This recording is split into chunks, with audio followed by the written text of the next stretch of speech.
Good morning and welcome to Between the Covers. I'm David Naiman, your host. Today's guest, Matt Bell, is the author of the novella Cataclysm Baby, the short story collection How They Were Found, and 3 chapbooks, Wolf Parts, The Collectors, and How the Broken Lead the Blind.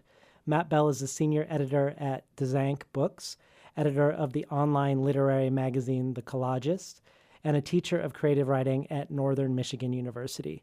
His short fiction has been anthologized in Best American Mysteries and Best American Fantasy, and earlier this year he was named by Flavorwire as one of the 10 best millennial authors you probably haven't read yet.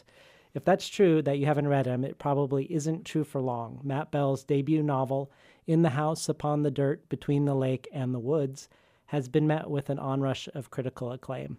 A book the Library Journal calls as beautiful as it is ruinous, and that NPR declares as one of the smartest meditations on the subjects of love, family, and marriage in recent years. Welcome to Between the Covers, Matt Bell. Thanks so much for having me, David. So, this novel, unlike your novella, is stubbornly resistant to summarization. Right. It's nearly impossible to encapsulate, yet some interviewers, perhaps with a perverse sense of humor, have asked you to do so in 10 words or less, Right. which is less words than the title of Right. your book. And you said at the time, a myth about marriage and parenthood with bear, squid, and maze. Does that still sound like a good soundbite if you had to reduce it to one? Yeah, I mean, if you were trying to sell the book in an elevator, I mean, like that'd be one way to go, but it still doesn't say very much, Yeah, it's a really difficult book to synopsize, and I think, even when we've had to do it for marketing purposes and that, I think we've more tried to hint at sort of like the mystery of the book and sort of the scope of the book than try to give the elevator pitch, because it's not a very good book for that. Yeah. Yeah, no, and it's been interesting watching people grasp for different descriptors, Right. whether it's Borges and Calvino and Kafka, or in the Washington Post, a fable chanted by druids on mushrooms. That was great. But one of the most exciting things about the book for me is the fact that it resists summarization, and it also feels like, I think in Tin House they described it as a book that doesn't feel like it has antecedents and that carves out its own new territory in fiction, but also on its own terms. And so what I wanted to start, rather than with what the book is about, with what you've foregrounded in the book. And that seems to me to be the language. So we have we're confronted with a syntax, a style of characterization that makes it clear we're not reading a normal book. Right. Usually I'll have guests read from the book later on, but let's just start with you reading from the prose, and then maybe we can get into a discussion about some of the choices you made around language. Absolutely. So I'm going to read from 50 pages into the book. This is sort of after the husband and wife have what family they have, right? The fingerlings there, the foundlings are there. This is one of the places where time is moving faster. The days were thieves, and the happier ones the worst, their distractions allowing the hours to pass unnoticed, allowing the minutes to be snatched away without knowledge of their passing. As my wife contented herself with the foundling, so I tried to make my trapping and fishing count for something. So I tried to convince myself that the fingerling could be a son all my own, son enough, and better for his embedded residency, a station where neither of us might ever lack the other, as the foundling lacked his mother at every moment. For what breast was brought soon enough after the hunger, what calming touch brought comfort in the instant of its need? No, whenever we were satisfied, then we were deluded, and in our delusions the days took from us what was ours, as wood hollowed with termites, as all iron rusted, as our clothes faded and split their machined threads, and as the home-sewn furs that replaced them grew stale and stiff. Seasons went by, each less distinct than the one before, and what world we had grew only sparser, colder. Now there was less to trap in the woods, less to catch in the lake, and what restockings there were made things only worse, as with the blunter animals the bear brought back. My wife and I, we aged, and although I knew it was not correct, still it often appeared our children were the agents of our diminishment, the fingerling devouring me from within, and the foundling always at his mother's side, taking of her body, her energy, her time, her grace. And so the days passed, and as they passed they took. our hair grayed, our teeth yellowed, our bodies stooped across our bones, and the mirror there was no one I recognized, only my fatter face, my beard atop that fat, my body bigger, and yet every year there was even less of me to love, to be loved by. I find this foregrounding of sort of a lyrical language to be very refreshing. And it seems to me, and I wonder if you agree, that the default around contemporary literature is more like the Hemingway, Raymond Carver school, where you try to almost make the prose invisible and go right to the plot and characterization. And here you've intentionally put us in a different space where you're using tropes that you don't really see a lot anymore: alliteration, repetition. It almost feels incantatory the way when you read it. So I would love to hear a little bit about what were some of your syntax influences and what were you trying to achieve in terms of the sound of the language? I think it's important to me that the language is visible, or that the language is allowed to have that sort of acoustic resonance or effect. Obviously most people read the book will never hear any of it out loud. They'll hear it only in their own head. But even there, I think like that sound makes the prose like a thing, as opposed to being invisible in the way that some people prefer it to be. And that I think that has sort of an effect on the reader, even if they never actually hear it out loud. So it's really important to me. Some of the writers who are big influences on me as I was sort of figuring out what I do are people like Brian Evanson and Christine Scott and Sam Lipsyte, and people who their sentences are always sort of visible in that way. I read a lot of Cormac McCarthy when I was working on this book. There's a lot of King James Bible in the voice, a certain way of doing the meter. And so those things all sort of combine in ways or show other ways of doing this. But it really mattered to me that like every word sort of had some kind of weight in the sentence, as opposed to being able to be glossed in a certain way. And there was some discussion that some of the word choices, when you go back to the roots, the Anglo-Saxon roots versus the Latinate roots, can you talk a little bit about that? And it sounded like it was something that you were doing inadvertently that somebody pointed out. Yeah, Michael Kimball pointed out to me one time with a story that's in my first book that I was sort of choosing, when given an option, 80% of the time or something, choosing the Anglo-Saxon word instead of the Latin word. And sort of talked to me about how like the Latin words are more like sort of the ideas, or the spirit words, or where the Anglo-Saxon is often more bodily and more grounded. And so by sort of making those choices when you can and sort of foregrounding things in the Anglo-Saxon part of English, sometimes you get that very earthy, sort of bodily, guttural sort of feel. The words are sort of harsher and have harder sounds, more stresses. And so, yeah, it does sort of like bring the prose right down to the ground level. It's interesting. It's something that I wouldn't have maybe known if he hadn't shown me that, and was neat to look at the even Wikipedia has this like really handy like Anglo-Saxon Latinate like sort of comparison for words, and you can just see it right away, sort of that some of those differences. So word choices like that. There's a lot of old words in the book. My copy editor would circle words and be like, "That's not a word," and I'd be like, "Well, it was in 1830," And so there's some of that. So they call back to this older diction that also sort of builds that feel, I think. Tell us a little bit about your writing process. I know that you don't start with themes and ideas so much. How do you push your way forward in creating a world like this? Yeah, so I the first image I had when I started the book, the first thing I wrote was, it's not in the book anymore, but it was a passage about the husband watching the wife singing, and sort of in her voice, he sort of sensed all these like objects that she would eventually create, including the family that he wanted. And that those first sentences had a certain voice, and I'm just trying to extend that voice, just trying to stay in that prose to keep speaking that way if I could. And in following that sound and following that syntax that I seemed to sense there, other things sort of just showed up in sentences. And I think the first day I wrote, I had the bear, and I had these sort of terms of the dirt and the lake and the woods, and I had the fingerling and the foundling in like one sentence apiece. I had no idea what they meant or what they were. And he started unpacking those sort of mysteries. So there's this more discovered sort of feel to the process than planned. I plan later. I plan second drafts and third drafts, but first drafts are very messy and sort of organic. I can rarely go for very long. I write like a half page, and then I lose the thread, and I just pick up somewhere else. And and eventually those start to coalesce together.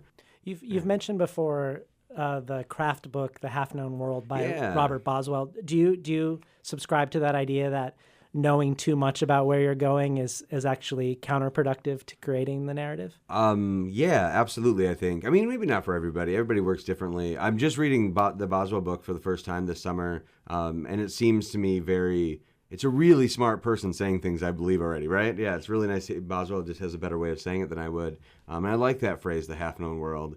When I was writing the first draft of this, your brain naturally wants to make sense of things. And so I'd start thinking ahead and be like, oh, maybe this means this, and this is going to happen.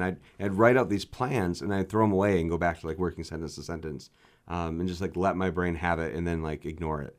Yeah, to discover it from within rather than trying to impose this overarching plan, which just never works out very well for me. In case you just tuned in, you're listening to Between the Covers, and we're talking today to Matt Bell about his novel In the House, Upon the Dirt, Between the Lake and the Woods. So people are probably wondering, why does Matt Bell keep saying husband and wife? Why isn't he naming the characters? But in the book, the characters are husband and wife, Right. and they don't have a ton of descriptors. We don't know Right. the color of their hair. We don't know what race they are, or we know their genders, obviously. Right. But you're really going, at least it seems like you're really going for this sense of myth or fairy tale. And you mentioned Cormac McCarthy and the Bible is, I think, great examples of that. Tell us a little bit about what you're doing with that Sure. genre. And I know you've written a little bit about the flatness of character and have talked about flatness of never was and flatness of erasure. So I would be curious how that interplays with this enterprise. The husband narrates the book, and he could say the wife's name, but there's something in his character is very, he's possessive, and he's sort of this idea of dominion or stewardship over the world and over the family. And there's something about him saying my wife over and over and over again that he only thinks of her in this possessive way. There's, so beyond the move to the mythic that it sort of creates, I think that there's something inherent in his character. He always says my wife, but he never refers to the child as anything but the foundling, right? He never uses my, right? The possessive is not there. So there's distant from the son, possessive of the wife. Some of those things have to do with building character. As far as flatness of characters, some of what I mean by that is that I just don't think it would matter more if you knew some of those things about these characters. Would you love the narrator or hate the narrator more if his name was Joe or Roland or whatever it could be, right? Maybe, but it seems like it doesn't matter. In a story where there's only one man and one woman, they can just be he and she. There's no reason to sort of impose on that in some ways. And I think the other part of it is, and like you were talking about with the flatness aspect, in the absence of some of those things being there, the reader fills, and they put their own sort of stuff there. And if it's built right, that flatness isn't frustrating as much as it can become like a container for the reader to sort of enter into the story in a certain way. It asks more of them than giving all of that would. And I think that hopefully creates more investment emotionally in the story. And it also feels like having these category names makes it harken back to older storytelling traditions. I almost feel like it's like pre-written. Like we're passing down something ancient to the reader. It's a funny feeling, right? Because all the old stuff you go back to, like all the epics and sort of religious texts, all those people have names. I don't know why it creates that feeling. Yeah, it's but strange. It really does, right? I mean, you don't go back to Greek or Norse myth and find a bunch of unnamed people out in the wilderness. Have names. But there's something about it that it's very fairy tale-ish, where you don't often have it. But yeah, it's an interesting thing because it absolutely creates that feel. But it doesn't really add up when you go back and look at old. So I don't know, but yeah, it definitely has that effect.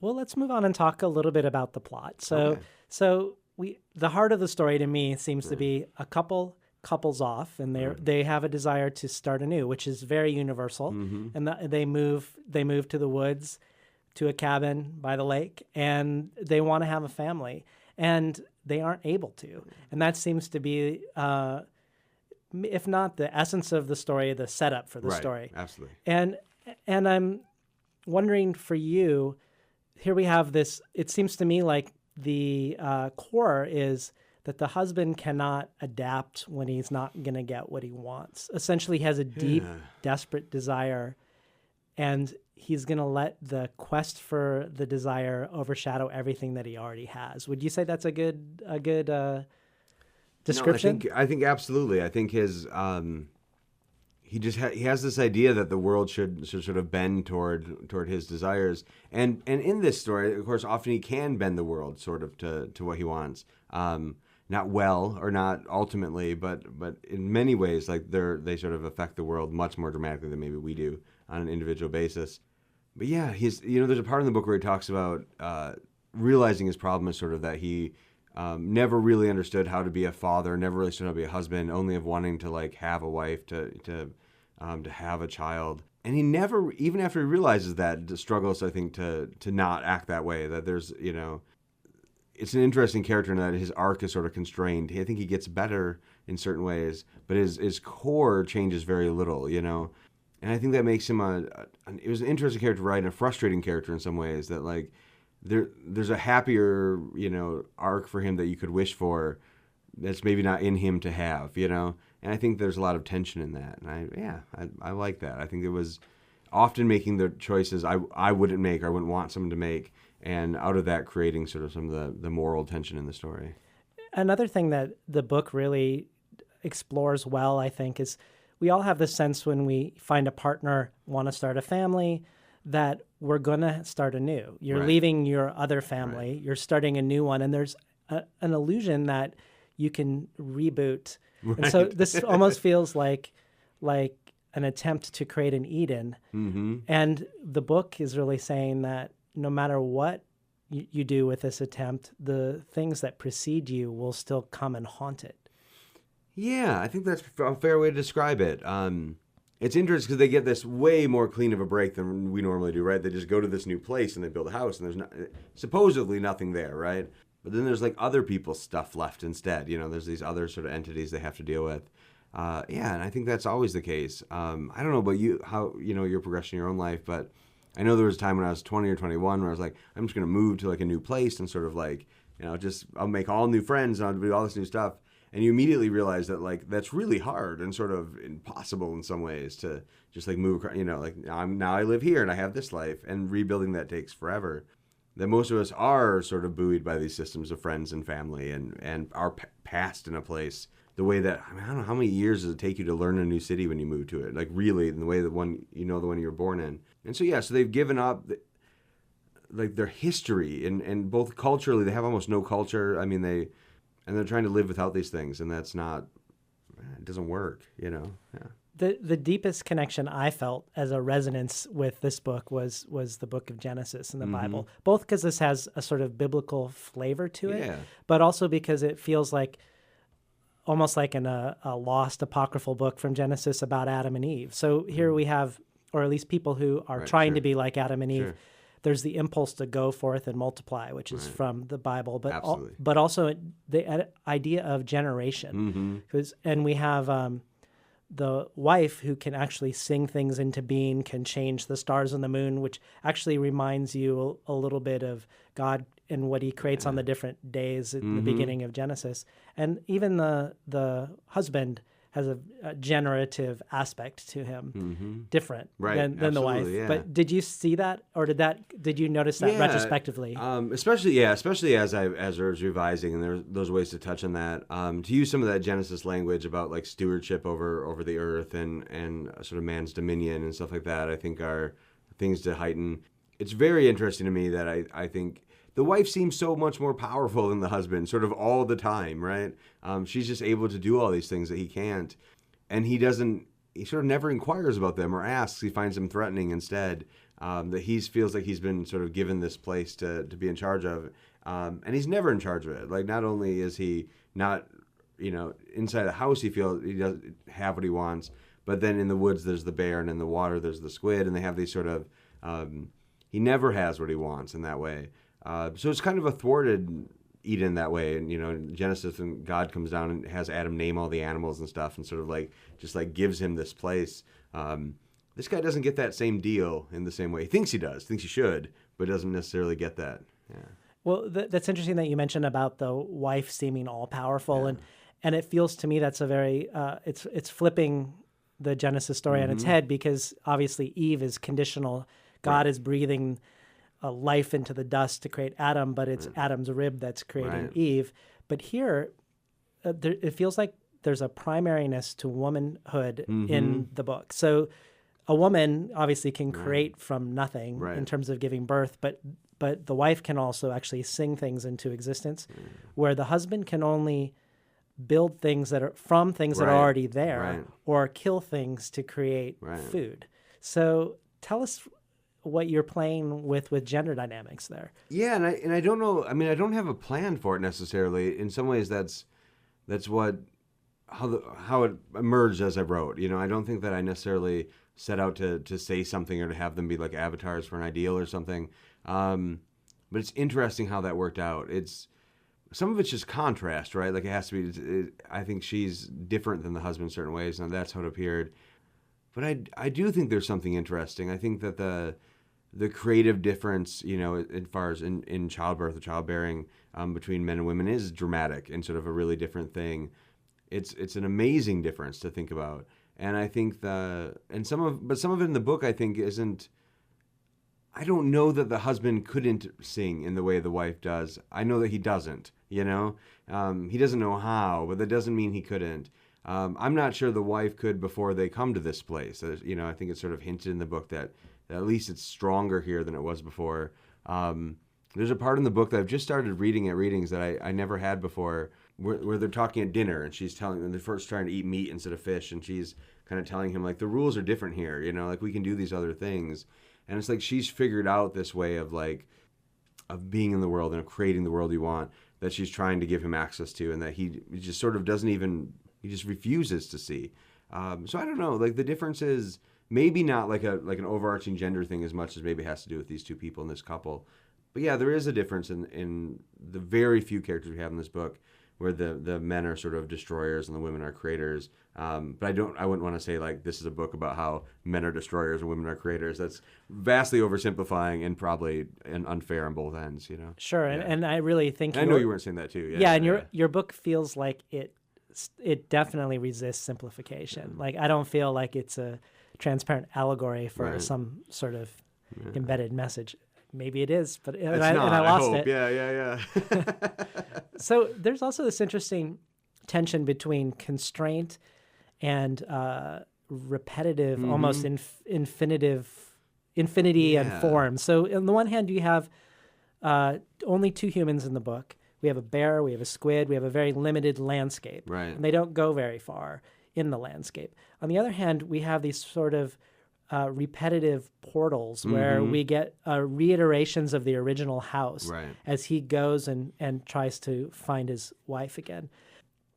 What are you doing with those repetitions? I mean, I could tell you what I think you're doing. Sure. but I mean, I feel like one of the lessons of the book, if there was a lesson, would be that this character can't see what he has. Right. And there's nothing wrong with his desire, but it's clear he's not going to get it. Right. So he can't pivot off of that.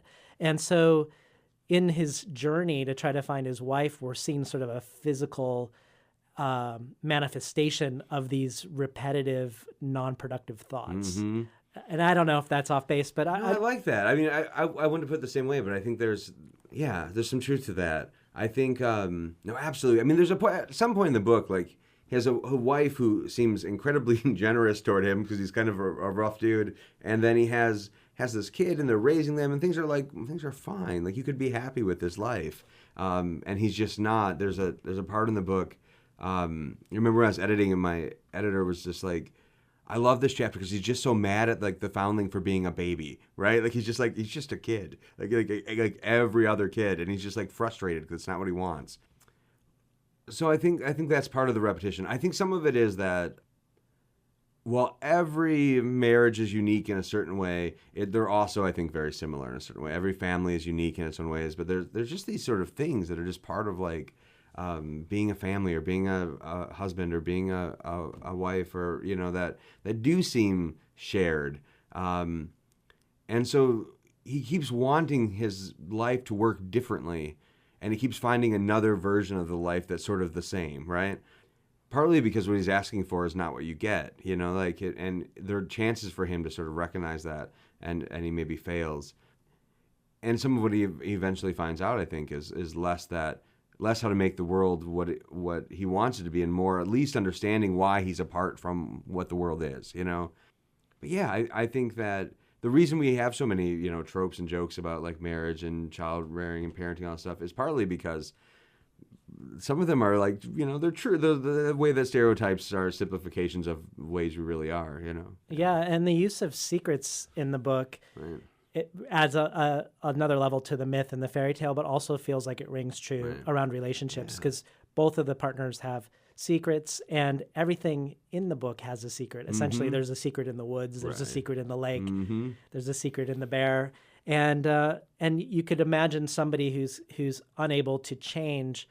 There would be the lessons embedded in anything they looked at. Right. Yeah, no, that's a really nice way to say it. Yeah, I feel like he gets a lot of chances, partly because, like, unlike our relationships, there's a lot of chances where like the damage he does doesn't have to be permanent because there's like a rebooted version, or he gets to start from scratch in certain ways. I think it's interesting that he has all these chances to sort of do these things and all these similar versions, and each time he comes to it, he is so concerned with these one or two driving concerns that he just misses all of the complexity of these things, or the ways that they could be powerful in different ways than what he wants. Which is probably, again, it's fairly should have been true of my experience in different places, right? Where you're so focused on this thing that you're not seeing all the other things that you have or could have. So in the process of putting In the House together, doing this extremely unique, singular work, how is that informing what you're doing now? Are you feeling like I have to do something that's totally different, or are you taking this farther along a similar path? Well, thankfully, I think I don't necessarily feel the pressure to like beyond just wanting to continue to do new things myself. I don't know that I would describe it as like this has no antecedents, and you know what I mean. I wouldn't necessarily say that about it. So I'm sure the next book doesn't either. I am working on something new. I'm in a second draft stage on a new novel, and it's in a different mode. It's not in this it's not in this mythic mode at least, and it's sort of set in a real place, and and so it works a little differently. One of the frustrations I had over the years that I was working on this, especially toward the end, was necessarily every project excludes a certain amount of things, right? And this book excludes a lot. There's a lot of things that can't be a part of it because it's so constrained. And I remember being, 2011 and 2012 and going through like sort of the elections and stuff and feeling that frustrated that I was writing this book that I couldn't incorporate culture or politics or these sort of things. So some of the move is to let me look at different things or focus on different things. To write a different kind of sentence. I think I saw Anne Carson read last year, or not really read, but they did a table reading of her translation of Antigone that just came out. And someone in the audience asked her, why are you doing so many different things? Why, you're translating from the Greek, you're writing poems, writing essays, you're doing all this different stuff. And she talked about every book, learning how to write a book by writing it. But then once you've learned how to write that kind of book, why would you keep writing that same book over and over? And I like that a lot. I don't think I can't, and I'm sure wouldn't be able to if I wanted to completely reinvent myself every book.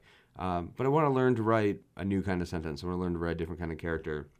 I wrote 2 books in this sort of archaic prose, and it tends to lend itself to a certain kind of loud, egomaniac sort of narrator. I don't want to write only that kind of person for the rest of my life, right? So a prose that allows me to do something different is on the table, and hopefully getting me somewhere else that will be strong and interesting. It was great having you on the show, Well, Matt. thanks so much for having me. We're talking today with Matt Bell about his debut novel, In the House, Upon the Dirt, Between the Lake and the Woods. You've been listening to Between the Covers. I'm David Naiman, your host.